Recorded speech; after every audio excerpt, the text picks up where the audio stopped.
Je m'appelle Maria Dalton, je vais avoir 27 ans cette année, et je suis mariée depuis 5 ans. Mon fils Martin vient tout juste de fêter son 4e anniversaire.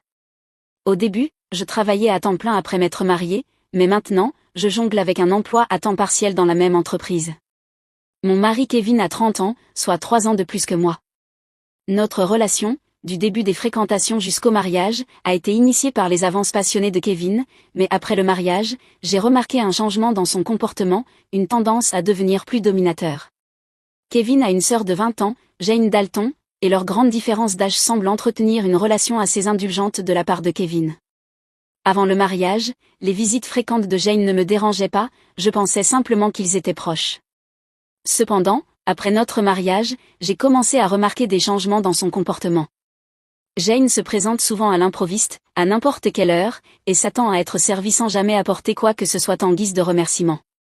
Kevin, au lieu de prendre les choses en main, s'attend à ce que je réponde à ses exigences. Jane agit comme si je n'existais pas, s'adressant uniquement à Kevin avec un familier « Frérot, me revoilà ». Même si je n'ai rien préparé pour une invitée, je me retrouve à lui servir le dîner. Kevin, au lieu de comprendre, me blâme ouvertement, affirmant que j'aurais dû être plus prévenante. Malgré les excuses verbales de Jane, il est clair qu'elle savoure le traitement de faveur que lui accorde Kevin. Tandis qu'il continue à bavarder sur le canapé, je mange les restes, seul, et il laisse la table en désordre. Il n'accorde ni attention à Martin ni à moi, nous traitant davantage comme du personnel que comme de la famille. Un soir, alors que je m'apprêtais à donner le bain à Martin, Kevin m'interrompt bruyamment en me demandant d'aller acheter un gâteau pour Jane, bien qu'il soit déjà tard. Jane insiste pour l'avoir immédiatement. Kevin me reproche le retard, et, me sentant obligée, je pars à la pâtisserie avec Martin. En les entendant parler, je découvre qu'ils me critiquent pour mon manque de considération et remettent en question la décision de Kevin de m'avoir épousée. Martin, bien qu'il ne comprenne pas les mots, ressent la tension entre nous. Réprimant mes émotions, je lui demande quel gâteau il aimerait, et il me répond joyeusement qu'il voudrait un gâteau avec beaucoup de fruits.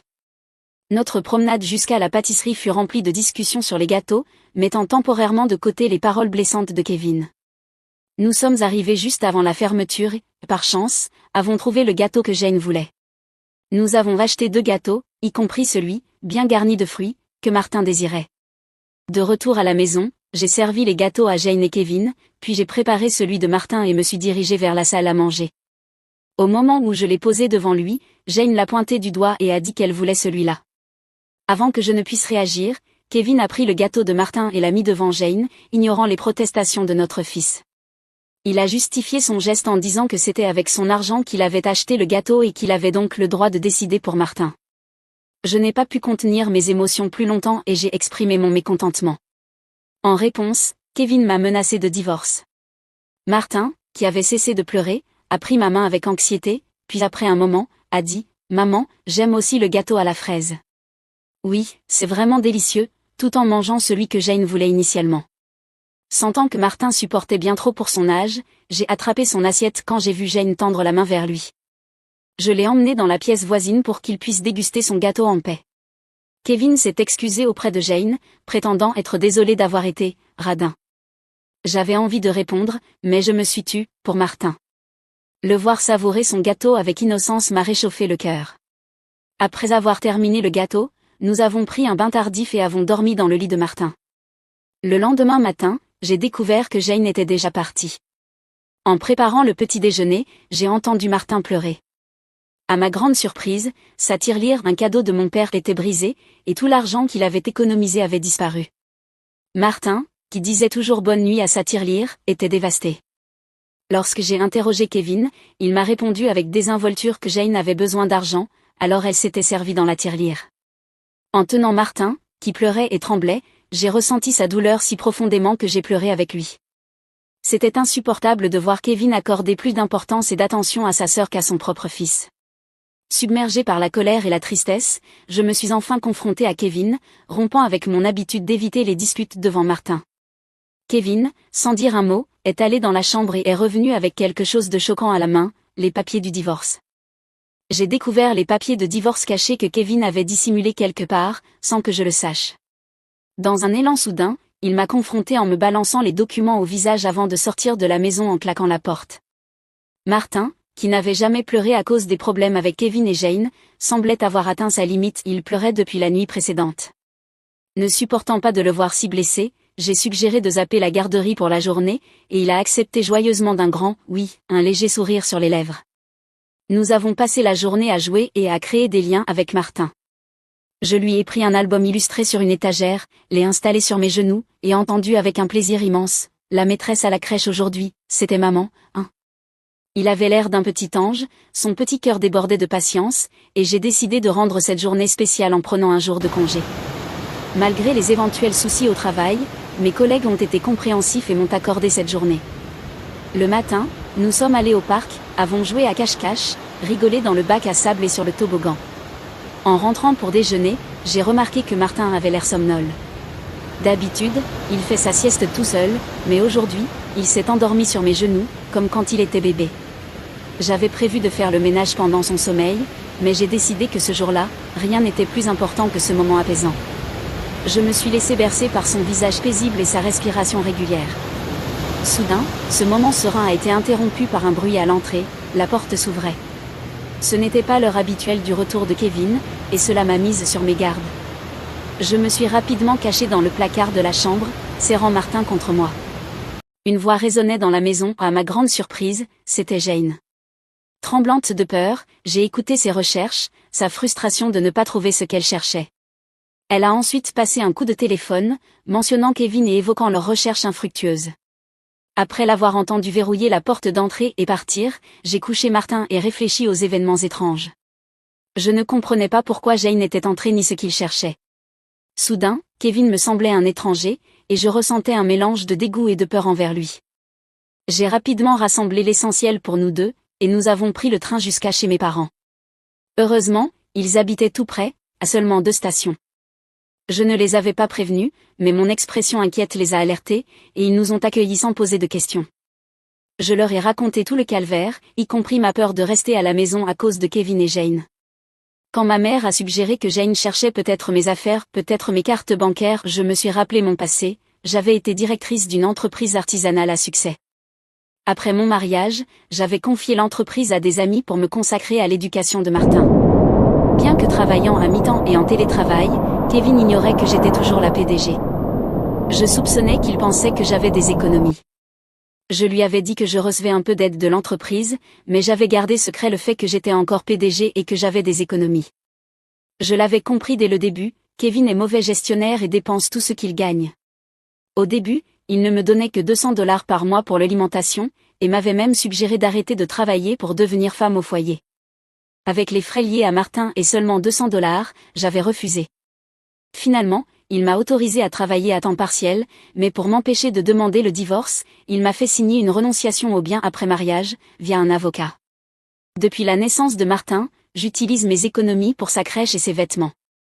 Comme je ne recevais que $200 pour la nourriture, je n'ai jamais demandé plus, ce qui lui donnait l'impression que j'avais des économies. Avec les besoins apparents de Jane et les idées de Kevin sur mes finances, il pouvait chercher mes cartes bancaires. J'ai un compte épargne séparé pour Martin, sur lequel une partie de mon salaire est versée chaque mois. Ils ne trouveront rien, car je garde mes objets de valeur sur moi. Mais une question restait inquiétante, Jane entrait peut-être chez nous en notre absence, avec la bénédiction de Kevin. Sur les conseils de mon père, j'ai décidé de déposer mes objets de valeur, y compris mes cartes bancaires, dans le coffre de mes parents.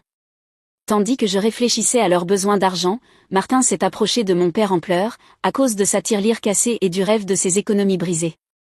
Mon père, furieux, a juré d'appeler Kevin. Ma mère a suggéré d'aborder la question calmement, car la menace de divorce de Kevin pourrait nous faire porter le chapeau. Pour connaître leur but, j'ai enregistré leur conversation après avoir consulté une avocate amie de mon père. De retour chez nous, j'ai commencé à préparer le dîner, mon téléphone posé face contre table pour enregistrer. Quand Kevin est rentré, il m'a surprise en me demandant immédiatement mes cartes bancaires. Lors de ma question, il a répondu de manière floue et tentait de me tromper. Quand je suis restée muette, Kevin s'est énervé et a exigé que je donne tout mon salaire de mi-temps à sa sœur.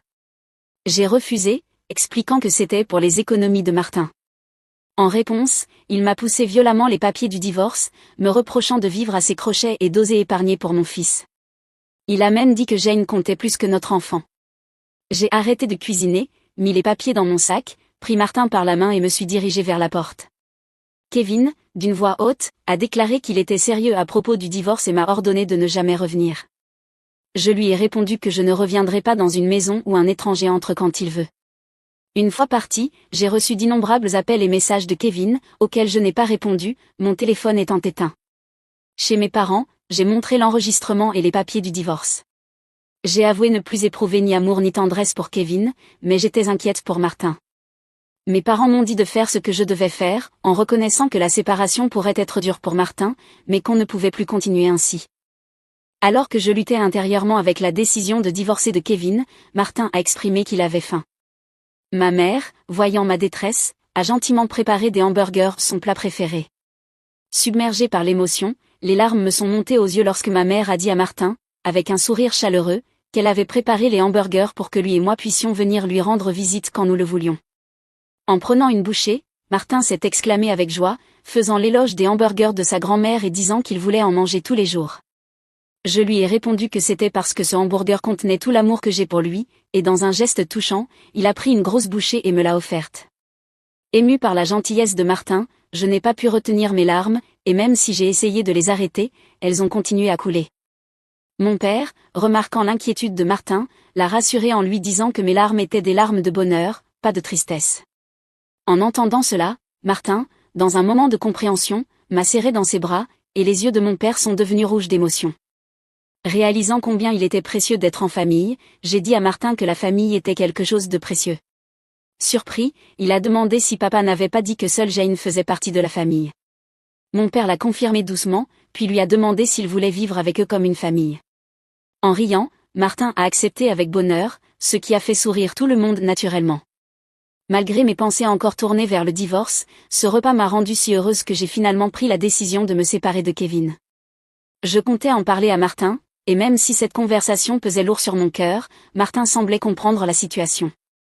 Heureux, il a exprimé son désir de vivre en famille, prenant le chien dans ses bras et l'appelant son petit frère, bien qu'il soit plus âgé.